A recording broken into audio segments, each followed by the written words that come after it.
as all my housemates has been hearing for the last 6 weeks, I am ready for my eviction notice, and it's all for your entertainment.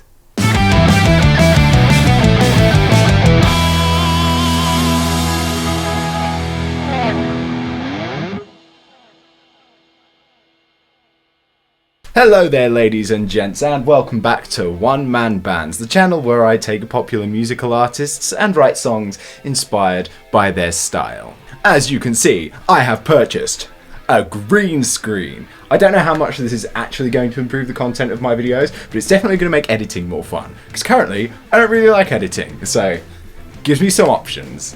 It's weird standing up. The rest of the time I've been seated, so now I feel naked on camera. That's not going to happen, don't worry. Firstly, I had to say a big thank you to my friend Jack, who did the new intro and the new banners that you'll see across my social media. He is a good old friend of mine and an extremely talented graphic designer whose links are all in the description. Secondly, the time has finally come. I have a TikTok account. Woo!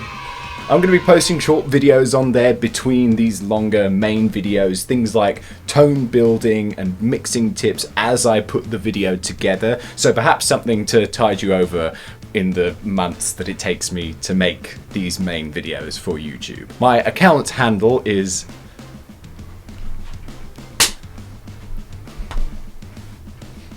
this.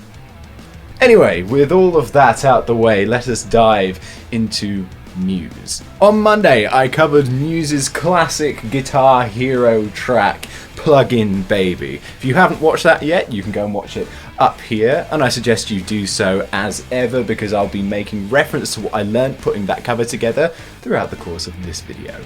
MUSE are a British rock / alternative / synth opera band from the UK consisting of Dominic Howard on drums, Chris Wolstenholme, I think, on bass, and Matt Bellamy on guitar and vocals! MUSE have dabbled in a number of styles over the years, fluidly incorporating a number of musical influences, ranging from strings and classical motifs to straight up synth pop. For me, with their theatrical stage shows, crazy high falsetto vocals, multi-layered tracks and classical arrangements, I kind of think of them like a sci-fi version of Queen. Space Queen. Except you replace the piano interludes with massive bi-native instruments. As MUSE have covered a lot of styles over the years, I wanted to write a song that is the most different from what I've done so far. So I decided to take a shot at the more polished, theatrical, modern style of MUSE today. After listening to their new record, Will of the People, it felt like they were really pulling bits from everything that they've done before, but they kept touching on this similar anarchistic, militaristic theme that they began with the album Drones. The lyrical content of the title track, Will of the People, and then air raid sirens on the track Kill or Be Killed. There's a sort of dark humour with the songs having this upbeat sound to them, but then the lyrical content being about oppression and uprising. So that's the kind of vibe I'm going to go for with my song. Let us first dive into the guitar parts. We have to start here really because Matt Bellamy is a riff guy, and so am I. Regardless of how many musical transformations MUSE might go through, their hits always end up revolving around riffs. This isn't always the case with three-piece bands, especially ones where the guitarist is also the singer. The guitarist in a three-piece band is often relied upon to bring chords to the table, to fill out the sound, because there aren't as many people playing melodic instruments. But that is not the case for Matt Bellamy. He is quite happy to just riff his way right the way through the songs. He and Chris Wolstenholme are a good team in this sense. With Chris bringing these heavy synth-bass sounds, it means that there's someone filling out the rest of the music, especially in verse parts. It means that Matt Bellamy doesn't have to spend all his time playing boring chords, and he can just play riffs like we all want to. Like Plug-in Baby, for example. This verse part, there's no guitar in it at all. It's just bass sounding thick.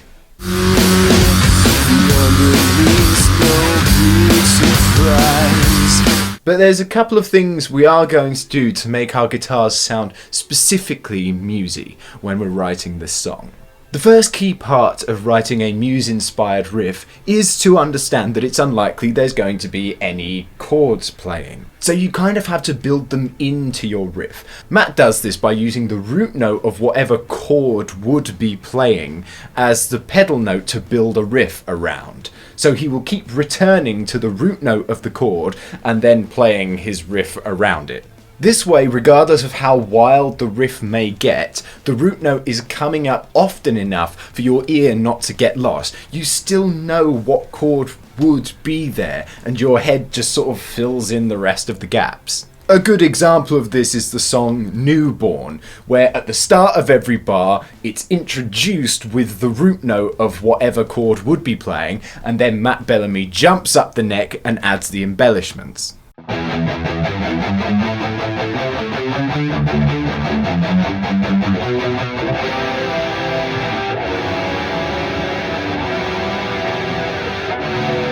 Another good example is Hysteria. I know the riff is played by the bass, but it's still a good example.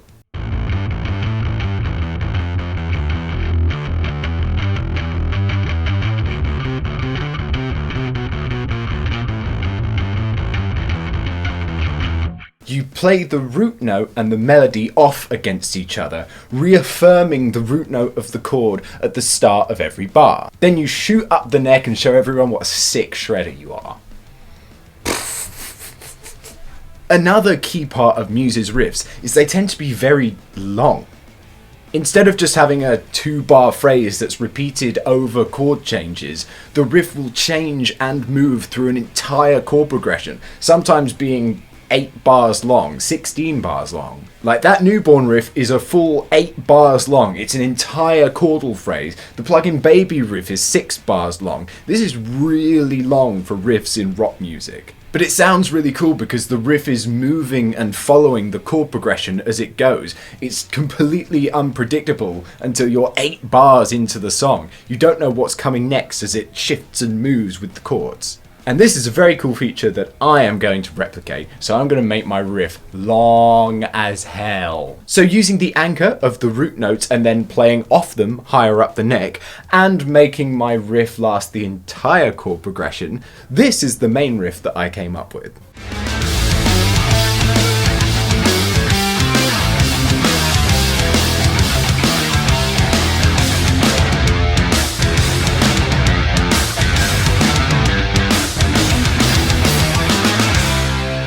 When choosing your chord progressions for Muse songs, you always need to make sure that they resolve in a satisfying way. Matt Bellamy likes to do this by using suspensions and resolutions. He introduces chromatic or dissonant parts that throw your ear off before resolving them in a satisfying way at the end of a chord progression. Take the way that Psycho falls back onto the root note at the end of the chorus.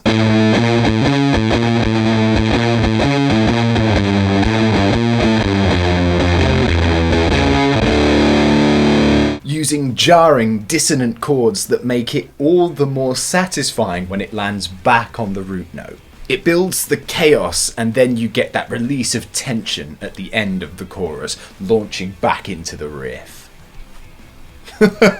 During the verses, Matt Bellamy tends to take a bit more of a back seat, a lot of the time allowing the bass to be the thing that supports his vocals. But in the choruses, that's when we tend to get chords, if ever. In my chorus, it's power chords, but mixed with passing notes to kind of turn it into half riff, half chords. I just wanted to riff the whole way through the song, essentially. Matt Bellamy is incredibly gifted as a frontman. His ability to sing and play is up there with the very, very best. But his penmanship when it comes to riffs is equally impressive, and one of the best features about Muse. Generally, his ear for melody is just exquisite, so I've packed in as much riffiness as is humanly possible into my song. One final detail I did want to squeeze in is Matt Bellamy's subtle use of guitar solos. While there are some instances of him really letting loose on the solos, I love the more low-key and melodic solos that he includes in songs like Madness.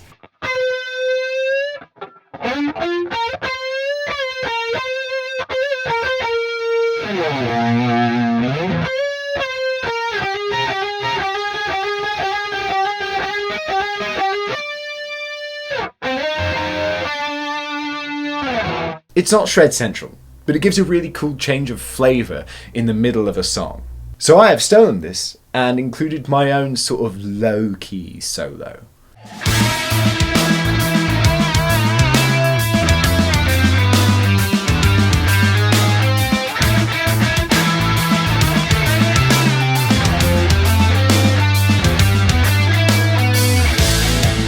Tone-wise, in more recent times, Matt Bellamy has been integrating more synth-based sounds into his guitar tones. Unfortunately, I cannot quite afford a guitar with a Chaos pad in the middle. So I built the tone around a sort of modified Vox AC30 sound with a lot of chorus and a doubler on it to give a sort of faux synth tone.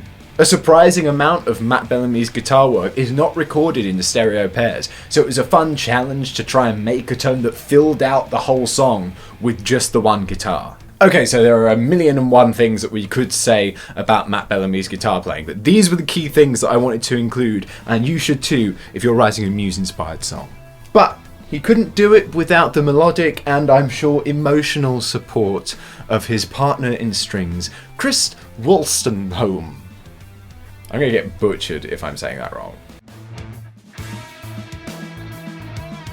I'm going to be honest here and potentially wind up some bassists. It can occasionally be kind of hard to really point out the differences between bass players in bands if you aren't properly listening to what they're doing. Let's be real here, bass is there to do a job. It's not meant to be the glamorous part of being in a band. You're not there to get the limelight, you're there to put in the dirty work and grind out the moolah. Apparently, Chris did not get the memo. Root notes? Pfft.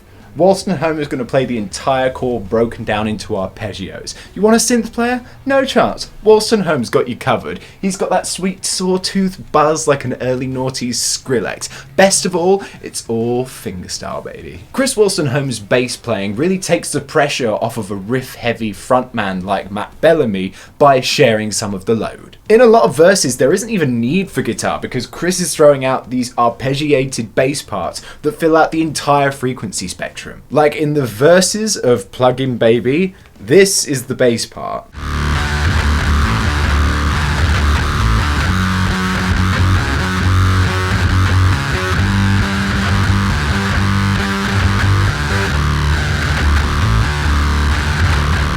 The act of breaking down the chords into arpeggios and then using that as your bass part is a classic Wolstenholme trick. So that's how we're going to end our choruses. Here is what the bass is doing at the end of my chorus.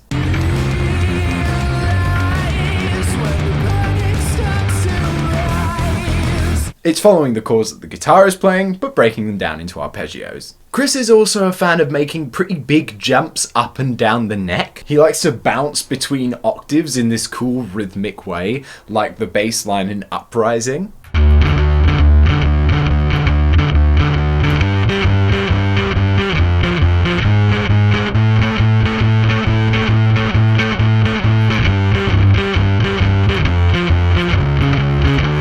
This sort of jumping up and down the octaves is something I also use in my verses, so there's a bit more harmonic information. There's no guitar in the majority of my verses, so the bass is going to be playing the root notes, jumping up the octave, and then using thirds and fifths to add that harmonic flavour. But I used an octave pedal set one octave down to add that low end kick that I might be losing by playing so high up the neck on the bass. This is another very common Chris Wolstenholme trick to fill out the frequency spectrum, and it adds to the synthy quality of his bass sounds. This is what I'm playing in the verse.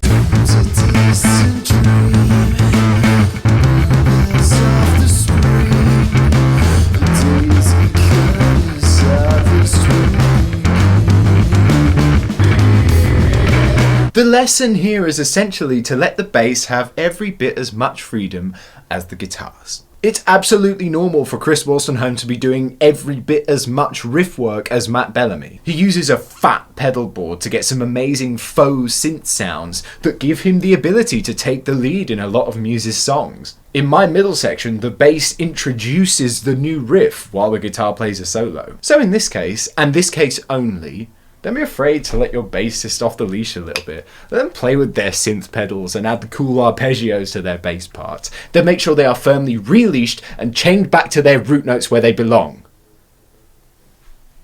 Now onto the drums.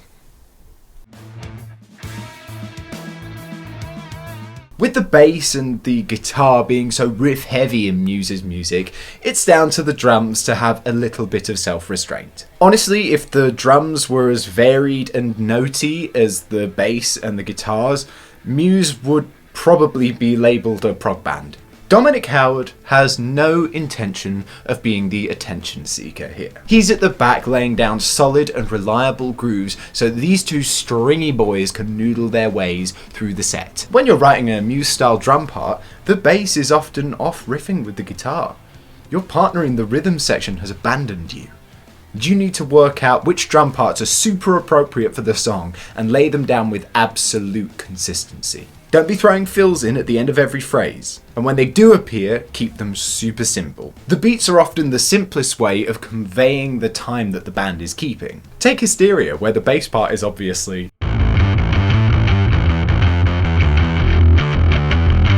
but in the verse, the drums are just repeating this.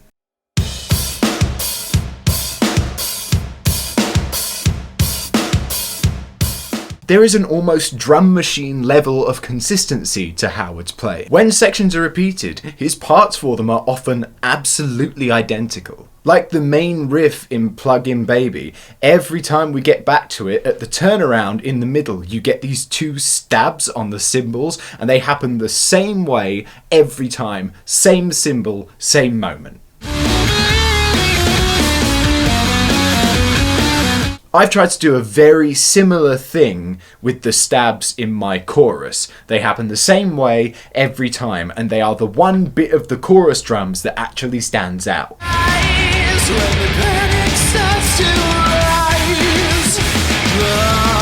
In my chorus, it would be very easy to want to catch every single accent. But no, we have to be restrained and take care in picking our moments. I just want to get the feel of the song across, so I'm just repeating this super simple beat while the bass and the guitar riff away.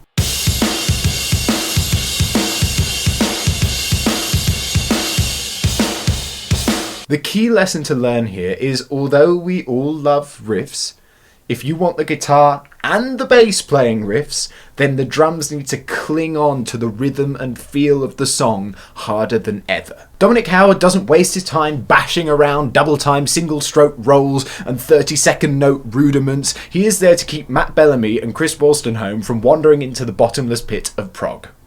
And I think he does that beautifully. Okay, look, you've made it this far into the video, so you must be at least somewhat familiar with MUSE. And if you are, then you're probably familiar with Matt Bellamy's. But having said that, there's so much more to Matt Bellamy's vocals than simply...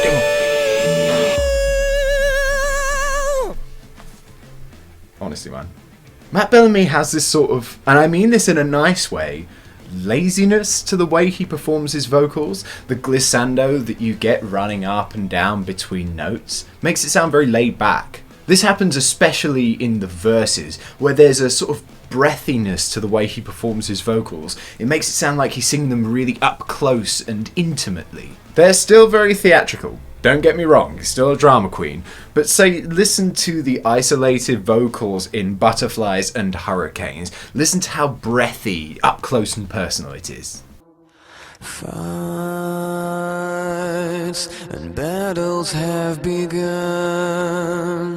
So in my verses, I've gone for that similar, very breathy and intimate feel. The flip side, of course, is Matt Bellamy's insane falsetto.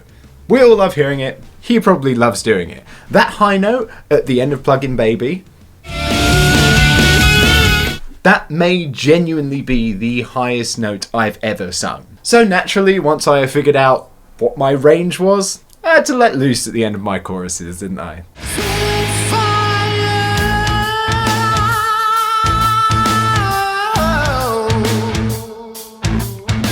In more recent times, MUSE have incorporated more layered harmonies and gang vocals into their songs, like togetherness, and the will of the people, the will of the people. So in my middle section I decided to add some layered harmonies and gang vocals of my own.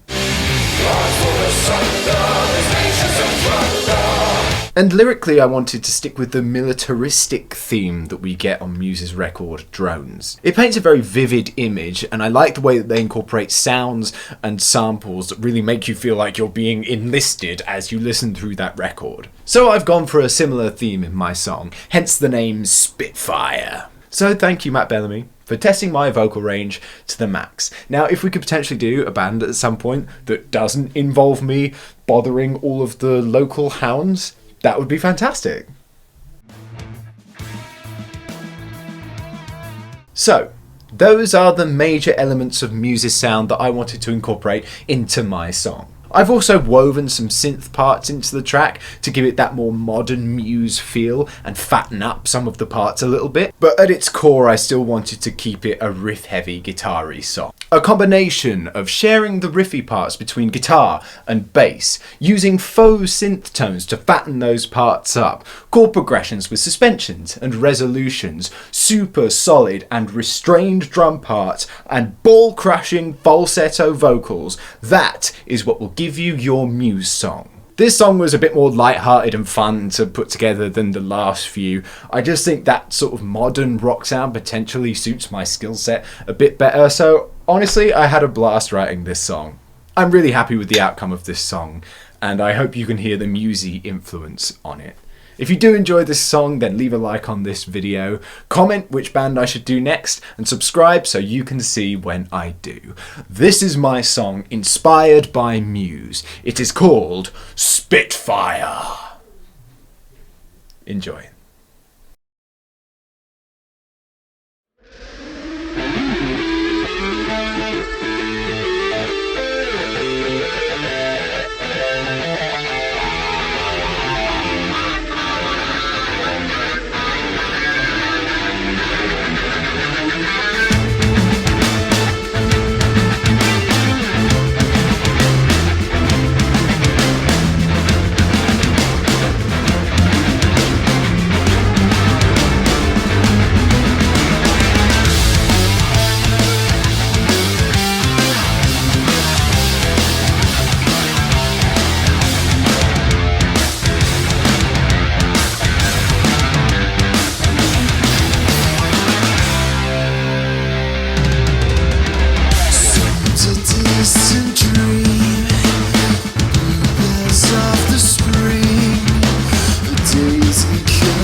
Friends and family all gonna sing.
There's lots of space for you and your friends here. Silence in the only thunder.